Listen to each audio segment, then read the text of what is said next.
Thank you.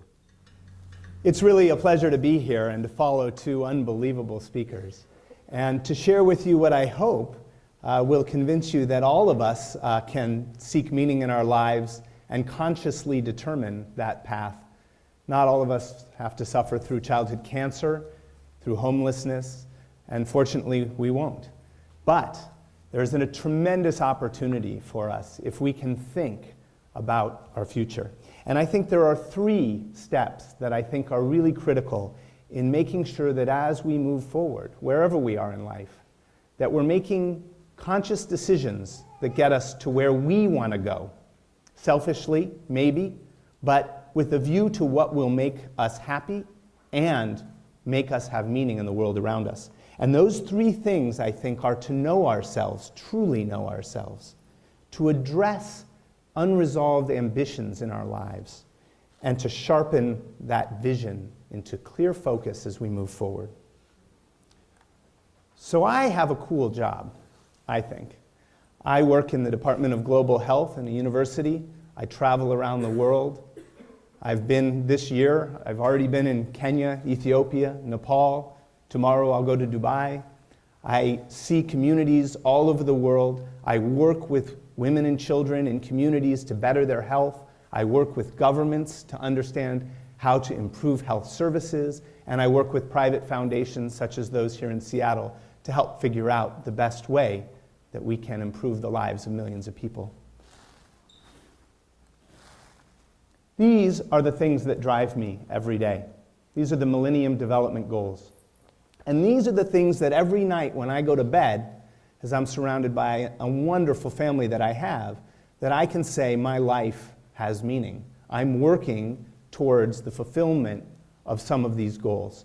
And for me personally, that gives me incredible hope for the next day.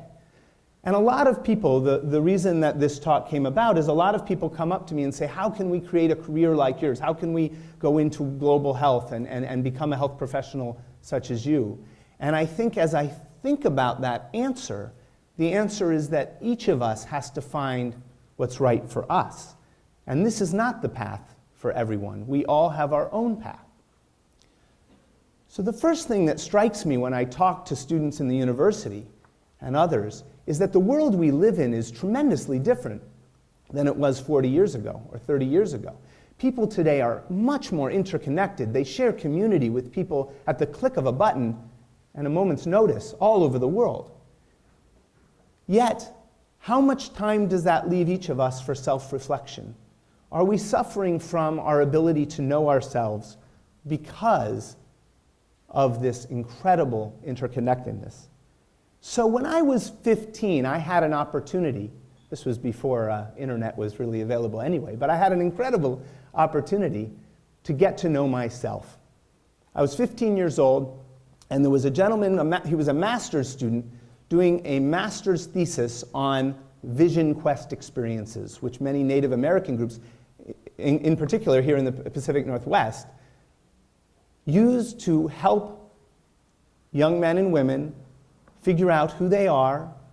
They often fast during a period of that time, and through fasting sometimes have hallucinations, which help those visions help them direct them towards their future goals.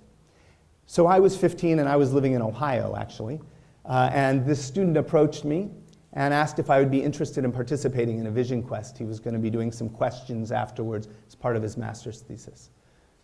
I agreed, and that summer we went up to Canada, where myself and 5 other students, all 15 to 17 years old, were dropped individually on small islands in a very remote lake up in Canada for a period of 3 days. We were allowed to have a sleeping bag and a tarp, no books, no writing utensils, no food, and a water bottle. We could take a water bottle. And every morning we were to come down to the edge of the water in a specific place and leave that water bottle, so that as the coordinator would come around in a canoe, he would see A, that we were okay, because the water bottle was there, and B, could fill up our water. And we weren't to eat. Now, I didn't know this at the time, but 3 days of not eating actually doesn't cause you to hallucinate. But I wasn't aware of that at the time. And so we all had these incredible aspirations of having crazy visions and what we were going to see. And so I went off, and I can tell you it was really scary. I had never really been alone like that before. And I sat, again, no distractions of book or writing, just thinking. Who am I? What am I afraid of? Why is this so scary? What am I going to do when it gets dark? All of those thoughts racing through my mind. So the first night passed. I didn't sleep a whole lot. The second day came, and I was really happy the sun was up and it was light. The second night came. It was a little better, a little easier. And the next morning, I walked down to the water, and the water bottle was there. He had filled it up, and I decided to go for a swim. Well, I mean, I'm the only person anywhere. So I took off all my clothes, and I jumped in the water, and I went swimming, and I came out, and I sat there on the edge of the rock, just looking out, thinking. And that is when I saw it. Coming at me, out of this sort of beautiful large lake, was a Viking ship. A huge Viking ship. And I was stunned, oh my goodness, these visions are for real. And as the Viking ship got closer, it slowly turned to the side, and I could see not Vikings, but tourists. Lots of them. It was amazing, with cameras around their necks and hats, and they're all waving at me, wondering, why is there a naked white kid on this island? But I thought, well, it must be a vision. So I waved back, sat down, and the Viking ship went off. So so that afternoon, that evening, we were picked up in the canoe, and we were taken back to a nice big feast of grilled meat, which none of us could eat. It just made us all so ill after not eating for 3 days. And we sat around the campfire. It was very solemn to sort of reflect on our vision quest. And so the coordinator turned to each of us, and he said, now, the first thing I would like to do is for each of you to share an experience about the vision you've had for your future. And of course, I was first. And I said, you're not going to believe this. I was sitting there naked, and this Viking ship came out of nowhere. And the guy next to me goes, I saw that Viking ship. And the man next to him, me too. So it turned out that our vision was actually some guy up in Canada who runs a tourist destination, taking people around the lake on a Viking ship. But the point of the story was really not about the Viking ship. The point of the story was that I had an opportunity to reflect about who I was. And I think that opportunity, that coupled with other opportunities, hiking and backpacking throughout my life and other things I've done, to really get to know oneself is a very, very critical thing in determining where we want to go. Because if we don't know what our true desires and aspirations are, if we're actually moving to the motivation of our group of friends and group of contacts, we aren't going to find true happiness. I really believe that to be true. So next I want to talk a little bit about unresolved ambition. So when I was a kid, I was about a year after this, I think, or maybe right around that time, I was very fascinated with magic. I performed magic all the time. I mean, forget homework, I practiced magic tricks all the time. I was very into magic. And I, one day, was sitting on the porch with my old Jewish Baba, who was actually my great aunt, but we called her Baba, and she was very hard of hearing. And so we were sitting on the porch, and she turned to me, and she asked that question that we just heard about. Judd, what do you want to be when you grow up? And without missing a beat, I said, Baba, I want to be a magician. And there was dead silence. And about 2 minutes later, she said, a physician, how wonderful. Little did she know how right she was going to be. But, it was interesting because I went off to college very reluctantly. I didn't know why I was going to college. I wasn't clear what I was going to get out of college. And after my first semester of college, I actually left. And what did I do? I went to Europe, and I juggled and escaped from a straitjacket and worked all over the streets of Europe and joined a circus in Germany and just spent a lot of time having fun and doing this thing that I felt like I really needed to do. And it was wonderful. It was fantastic. But as the time wore on and 3 months became 4 and 4 months became 5, the endless days of not knowing where I was going to sleep, of basically living on the street with a lot of folks with a lot of mental health issues and drug abuse issues started to wear on me. And I started to just wonder, what is this doing for me? What am I giving back? I'm having a blast, but am I doing anything for anyone else? Or is this really about me? And one morning, it had been raining the night before, and we were out of money. I was with a girlfriend at the time. We were completely out of money, and it was raining, so we couldn't street perform. And luckily, we met another street performer, this was in Belgium, who said, well, you can stay with us. Come and stay with me. I live in my mother's place. It's in the forest. We'll go there. So we piled in the back of his truck, and we drove up this road. We get to the house, very dark. We stumble into the house, and the guy that we stayed with, his name was Jacques. He had long hair and a big goatee, looked like a circus performer, and he was. And he said, you can stay in my bedroom. I'll go upstairs and sleep. And in the morning, we'll figure out what to do next. So we walk into the house, and I remember just this incredible feeling like we were in a hospital. And I really couldn't really put my finger on what it was, but it just felt like I was in a hospital. So I was exhausted, so I climbed into bed. I went to bed. In the morning, I woke up, and I looked to the side of the bed, and there were brown glass bottles everywhere. And I picked one up, and it was ether. And it turned out that Jacques was a major ether addict. And he would huff ether all day long. And we stayed with him for probably 9 or 10 days as we were trying to figure out what to do next. And I started to realize that this path that I had decided to go down was not the path that I ultimately wanted to find myself on. But it was a necessary path that I really wanted to make sure that I had an opportunity to try.